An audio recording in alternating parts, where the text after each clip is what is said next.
प्रियंका जी, क्या सोल्यूशन हो सकते हैं? ये शॉर्ट टर्म सोल्यूशन से कैसे दिल्ली वाले बेहतर सांस ले पाएंगे? देखिए, सॉल्यूशन तो यही है कि अगर केंद्र सरकार और राज्य सरकार दोनों मिलकर चले और ना कि एक दूसरे पे टीका टिप्पणी करके, एक दूसरे पे दोषारोपण करते रहे, अगर साथ में चले तो डेफिनेटली यहाँ का जो सिचुएशन है, पॉल्यूशन है, वो कंट्रोल किया जा सकता है। शीला दीक्षित जी जब आई 1998 में, तो दिल्ली में इतना इसका वायु प्रदूषण इतना ज्यादा था कि उस वक्त जब चेक हो रहा था तो लोगों के जो गुर्दे थे वो भी ब्लैक आ रहे थे। अब यहाँ पे उसमें रीजन ये हुआ था कि जो डीजल और अनलेडेड पेट्रोल चलती हुई जो गाड़ियां थी, उसकी वजह से ये सारी चीजें आ रही थी। शीला दीक्षित जी ने सबसे बड़ा सरकार प्रायोजित हरित आंदोलन चलाया। उसके तहत उन्होंने 8 साल पुरानी गाड़ियों पर रोक लगाया और सीएनजी को उन्होंने सबसे ज्यादा बढ़ावा दिया। अब इसके बाद में अगर ये आपकी सरकार आई है, केजरीवाल की सरकार आई है, तो इसमें मुझे लगता है इनको और आगे ले जाना चाहिए था, लेकिन मुझे कहीं से नहीं लगता कि और आगे ले जा रहे हैं। तो अगर स्थिति ये बनाए भी रखे, वहां दिल्ली का जो एयर सिस्टम है उसका स्थिति बनाए भी रखे, तो बहुत बहुत बड़ी बात है।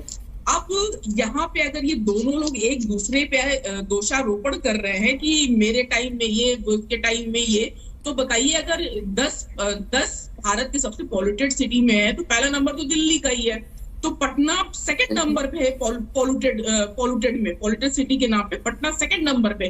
पटना क्या दिल्ली में आता है? और क्या वहां पे बीजेपी की सरकार नहीं है इसलिए पॉल्यूशन है वहां पे सबसे ज्यादा? नोएडा, गाजियाबाद, मेरठ, ये सब यहाँ डबल इंजन की सरकार है, यहाँ का क्यों नहीं ठीक हो रहा है? अगर दिल्ली पे सब कुछ मढ़ा जा रहा है कि दिल्ली दिल्ली दिल्ली, तो यहाँ पे अगर बीजेपी की सरकार है तो यहाँ पे कितना काम किया इन लोगों ने? वहीं ग्वालियर, आसनसोल, मुजफ्फरपुर, इन सारी जगहों पे बहुत ही ज्यादा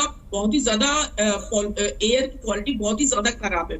अब दिल्ली का जो है सिस्टम, ये लैंडलॉक स्टेट है और डेफिनेटली इसमें जो आसपास के दिल्ली एनसीआर के हैं, जैसे मैंने बताया, हरियाणा के हैं, हरियाणा, राजस्थान और ये पंजाब, और साथ में ये जो नोएडा, गाजियाबाद, मेरठ, जब तक दिल्ली एनसीआर के सारे स्टेट को लेके नहीं चला जाएगा तो डेफिनेटली तब तक ये चीजें सही नहीं होंगी। शीला दीक्षित सरकार की तरह ही एक बिल्कुल संकल्प लेने वाला काम करना चाहिए। और डेफिनेटली उस टाइम में समझ लीजिए बहुत ही मुश्किल था कि ये सारे जो बिल्कुल ऐसे वाहन चला करते थे जिसपे कोई कंट्रोल नहीं था सरकार को, शीला दीक्षित सरकार को उसको घसीट करके होता। मैं तो टाइमिंग को भी सही नहीं मानती। आज क्यों चिट्ठी लिखी जा रही है? 3 महीने पहले लिख देनी चाहिए थी। ये तो हर साल की समस्या है। मैं इस बात को मान भी रही हूँ, आपकी कोई जिम्मेदारी नहीं है।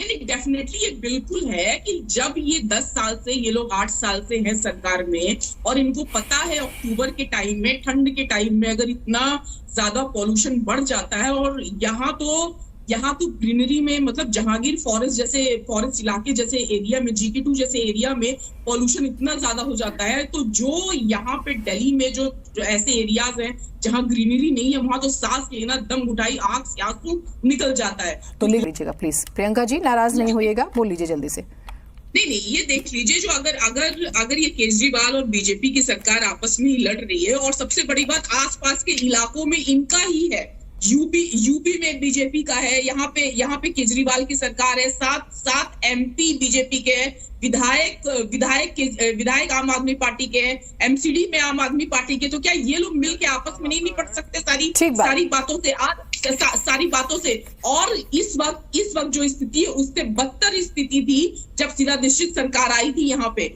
शीला दीक्षित सरकार ने वहां, मतलब जो उन्होंने प्रायोजित हरित क्रांति चलाया, उस तरह की चीजें लेकर के ये लोग क्यों नहीं चलते? एक दूसरे के साथ में लेकर क्यों नहीं चलते? उम्मीद करते हैं साथ में मिलकर चलेंगे। मैं माफी चाहती हूँ। बहुत